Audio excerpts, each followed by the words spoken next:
Good time of the day, dear students, dear participants. So, at previous lecture we talked about some aspects of English literature, mainly focused on the Renaissance ideas and the ideology of classicism that was influenced by Roman and Greek literature.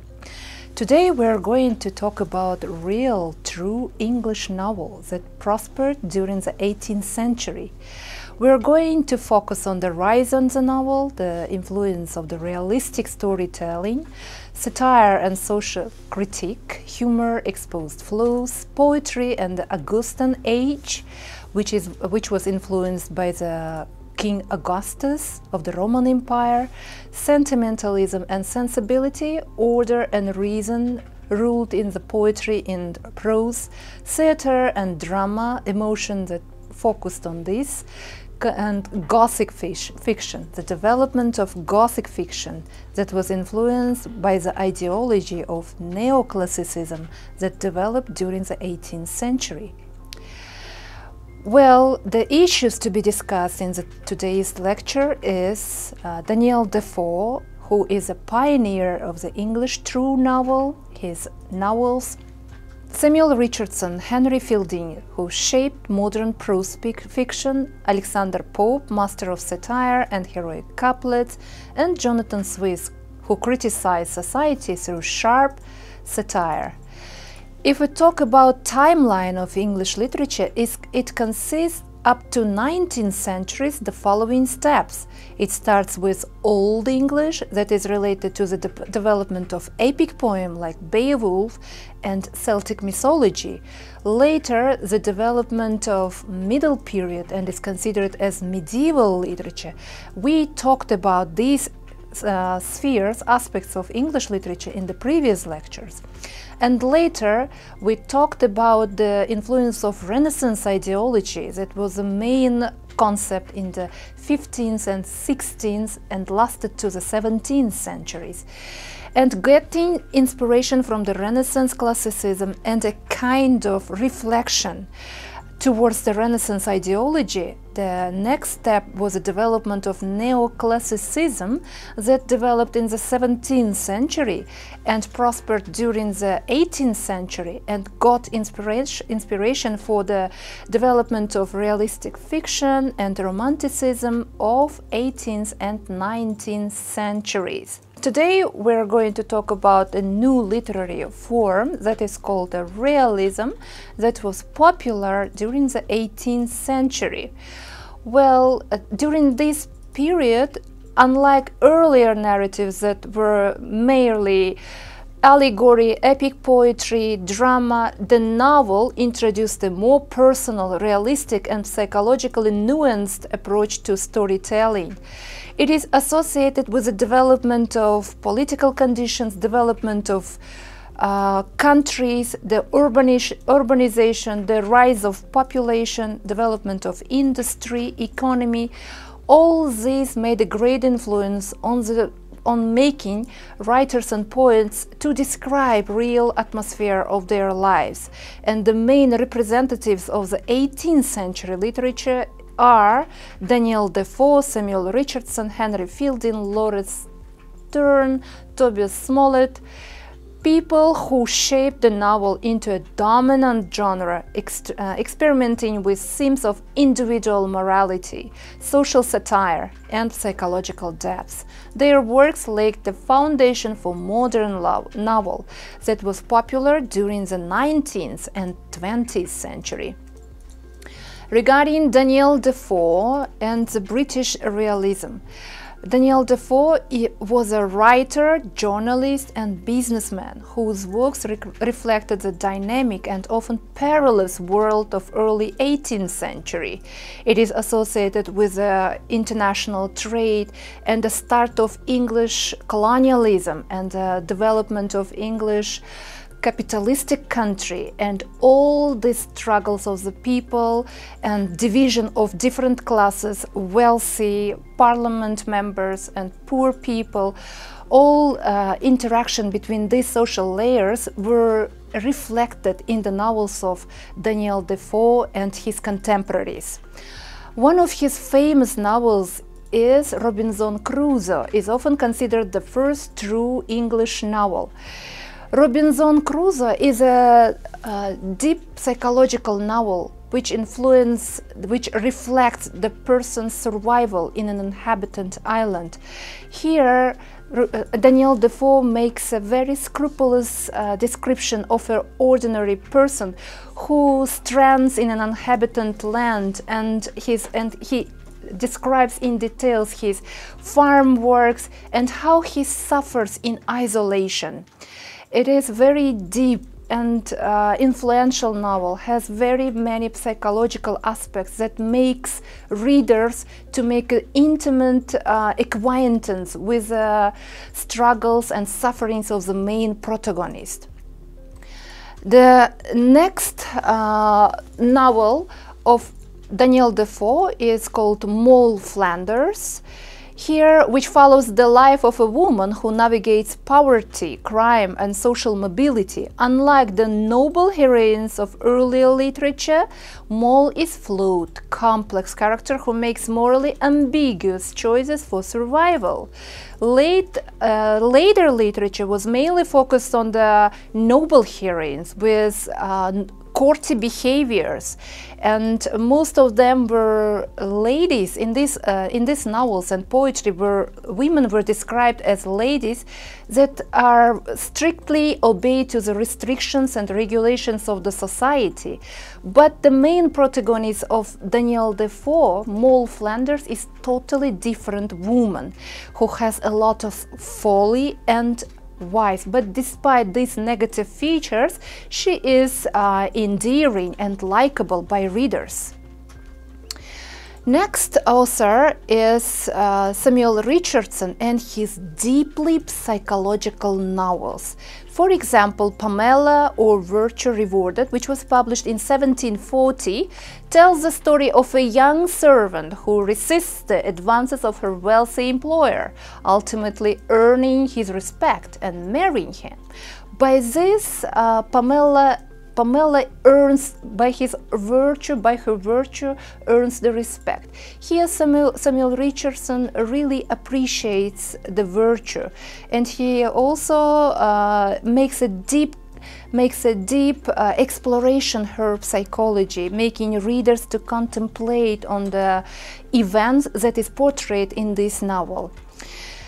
Well, the next novel is Clarissa, which is written in 1748, expanded on this psychological realism, presenting a tragic tale of a woman coerced into a unwanted marriage. The depth of character analysis and exploration of virtue, coercion, and personal dignity set a new standard for narrative complexity. One interesting fact regarding Samuel Richardson is that all his novels, Pamela and Clarissa, was written in epistolar form, and he was a pioneer writer, English writers, who made a start to the development of epistolar form, and all letters are written as if by the main protagonist of the novel, and these epistolar parts of the whole novel were printed in the first English newspapers during the 18th century. The next author of a realistic novel in English literature is Henry Fielding and his comic novel. Unlike Daniel Defoe or Samuel Richardson, who mainly portrayed the features of the main protagonist in a kind of pessimistic way and make a deep psychological analysis and make a really serious portrait of their life, Henry Fielding made a different approach with more humor and satire. Well, for example, his Joseph Andrews is a kind of parody that replaced Richardson's virtuous heroine, Pamela. For example, in Pamela, if Pamela resists the advances of her wealthy employer, in this novel, Joseph Andrews resists the seductive advances of young women. That makes it is a kind of virtuous man, but makes a very humorous approach. Another One of the famous, very famous novels of Henry Fielding is Tom Jones and the Foundling, which was published in 1749. It follows the adventures of an orphan who travels through England, encountering a colorful cast and characters and discovering his true heritage. The next novel is Amelia, which was published in 1751. It tells the story of a virtuous woman facing hardships and injustice in society. Henry Fielding was a pioneer in adding adventurous plot and adding humor in the realistic novels, and made a great contribution and the development as a source of inspiration for such prominent English writers like Charles Dickens and Mark Twain. Laurence Sterne and narrative experimentation. Laurence Sterne was the first English writer, English novelist who resisted and defied the established regulations on writing novel.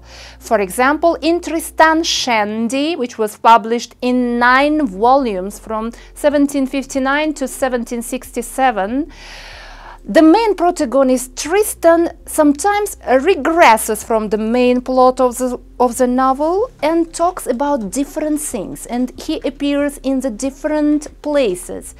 And here Laurence Sterne makes an experiment with language, time and the plot of the novel, and this was a germ for the development of the further genre of modernism, where such writers of modernistic direction as James Joyce, Virginia Woolf and Thomas Stearns Eliot got inspiration from his novels. Tristan Shandy defied traditional plot.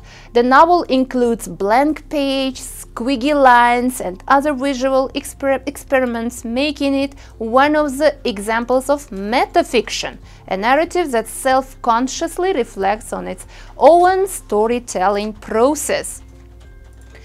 The next author of English realism and English novel is Tobias Smollett, which got inspiration from medieval literature as a form of picaresque tradition.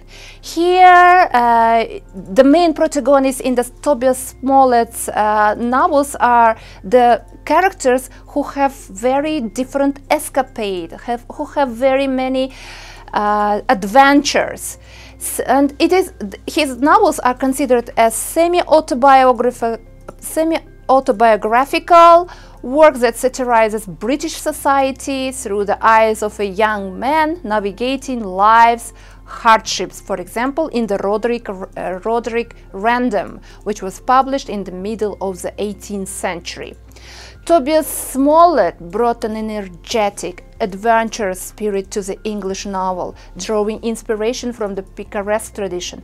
Yes, we cannot say that the novels of Tobias Smollett are such a deep psychological, and he doesn't maybe glorify the virtue of the people, but these novels are usually read for the entertainment, but not for only entertainment, but there was always a particular lesson and a harsh, and by this humor in his novel he tried to portray the hard conditions of ordinary people. Another novel is Humphrey Clinker, published in 1771, a humorous travel novel told through a series of letters from different perspectives. Themes and lasting influence of English realism are morality and virtue, which were reflected in the works of Richardson and Daniel Defoe, satire and social critique, which are reflected in the Henry Fielding's and Smollett's works. Character psychology set the stage for the great novelists of the 19th century, including Jane Austen, Charles Dickens and Sister Brontes. Democratization of literature also played a significant role on the development of novel and shaping particular language during the 18th century, because the development of printing press allowed the huge amount of publication of these novels and to be spread across the country and other neighboring countries at the same time. And during this time, novels and other literary publishings were not available for only aristocrats or scholars, but were available for growing middle class, especially for women.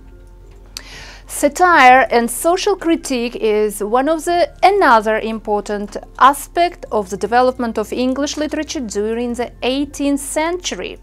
The main representatives of English satire and critique was Jonathan Swift, who used literature to expose the cruelty and irrationality of both individuals and institutions like economies, politicians, and different social layers. With the representatives as Alexander Pope, a master rhyming couplets and sharp wit.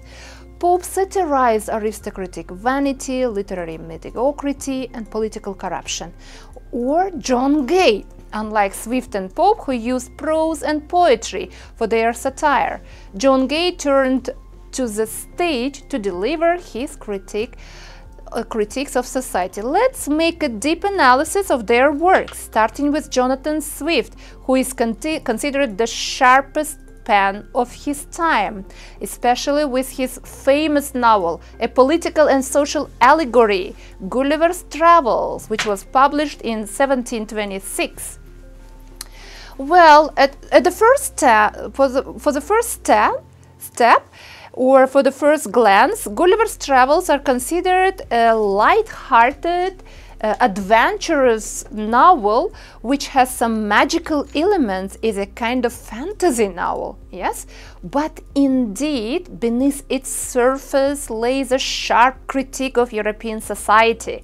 The novel follows Lemuel Gulliver, an Englishman who voyaged strange lands, each representing different aspects of human nature and political folly.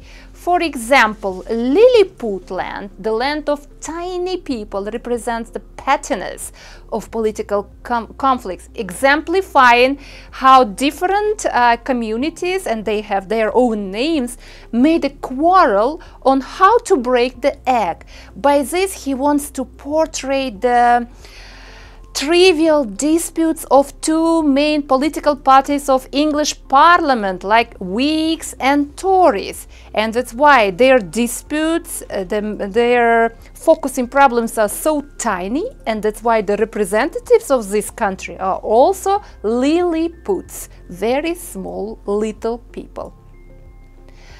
The next land Lemuel Gulliver appeared is Brobdingnag, totally the opposite of the Lilliput. The land of giants highlights Gulliver's own moral shortcomings and the absurdity of the European pride, especially the pride for their imperialism, the pride of their greatness, and so on. By this, here he criticizes the excessiveness of theories, the excessiveness of pride instilled by the English imperialism. And here, when Lemuel Gulliver portrays the laws and regulations and conducted wars of British Empire, the king of this land really surprises.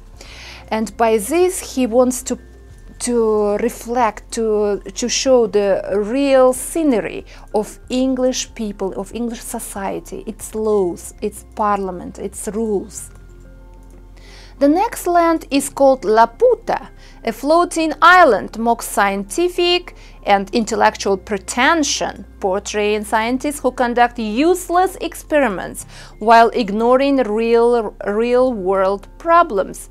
Here, the main protagonists are obsessed with their useless experiments, the useless investigations, and at the same time just ignoring real-time problems.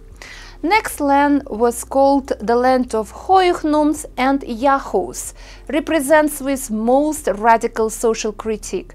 Here the creatures, Hoyhnums are horses, are considered rational creatures, and they are opposed and they are considered even more better than Yahoos, who had a human-like appearance, because these Yahoos represent the middle class, the majority of our society, community of English, British environment, where the members of this society are very brutish and always have conflicts and arguments with each other. The next short essay, but it is very important and famous, that is written by Jonathan Swift, is called Modus Proposal, is considered the ultimate irony. Here he portrays the real scathing regulations of British Empire upon Ireland during the war.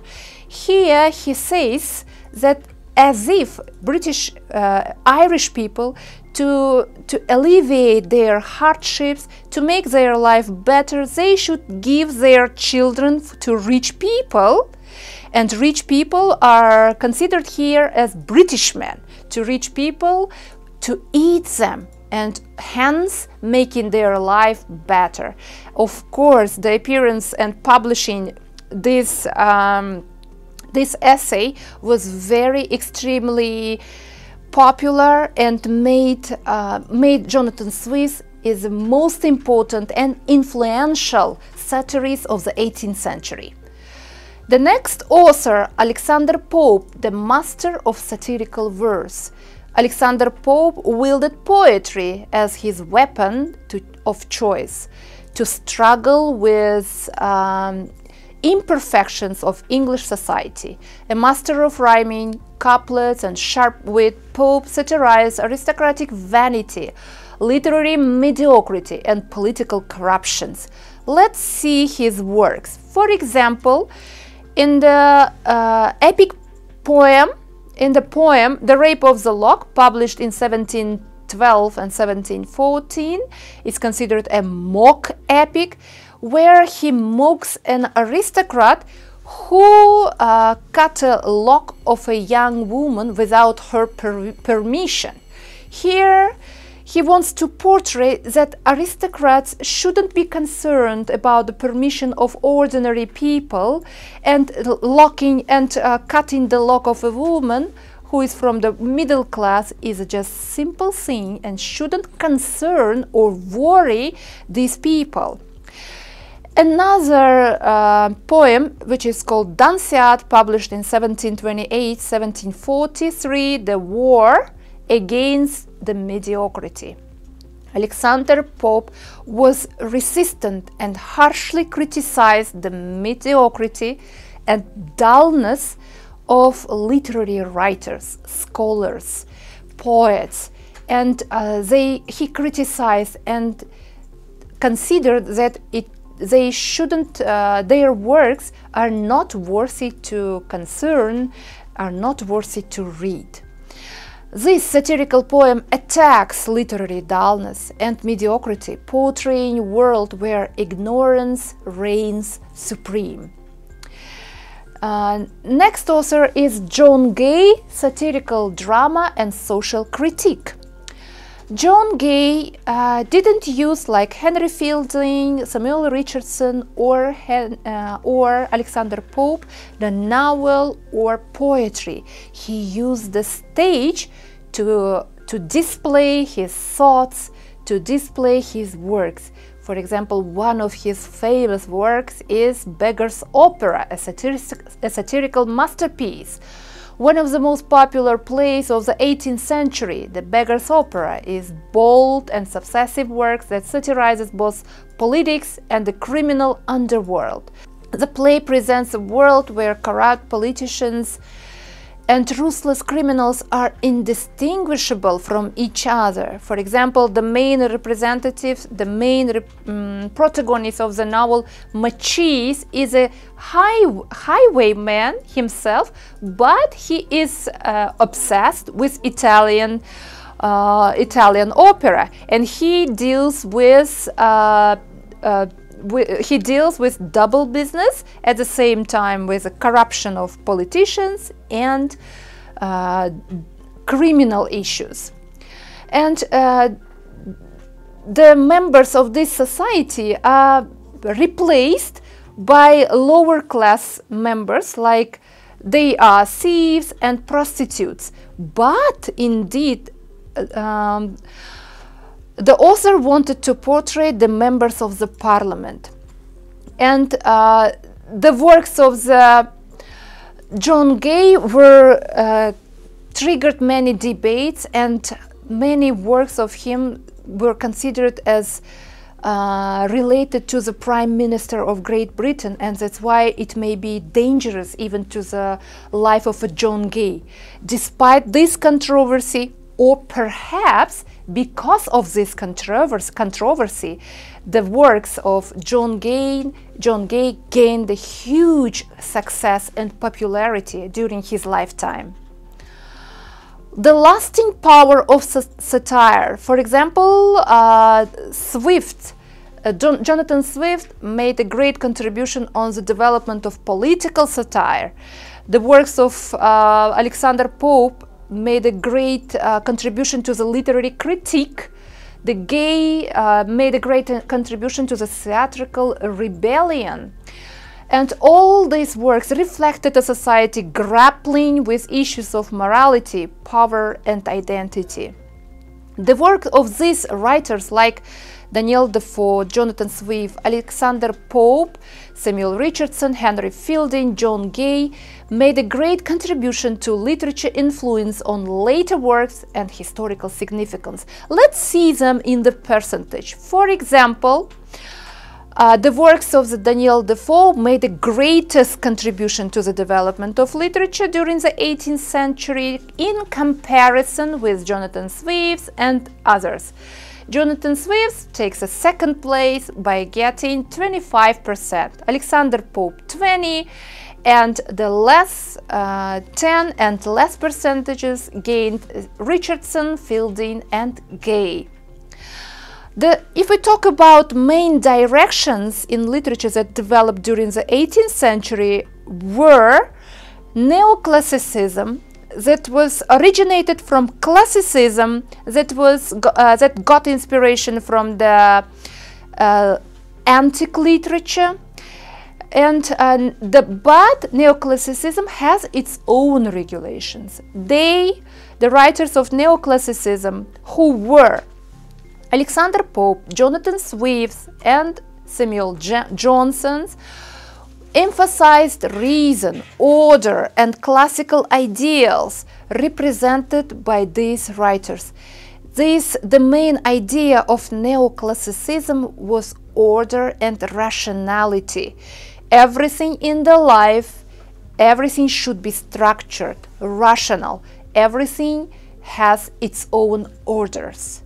Whereas there was a tendency of the development of new direction in literature. It was sentimentalism and gained only 30% of all published and created works during the 18th century, focused on emotions, morality, and individual experience that are expressed by Samuel Richardson, Lawrence Sterne.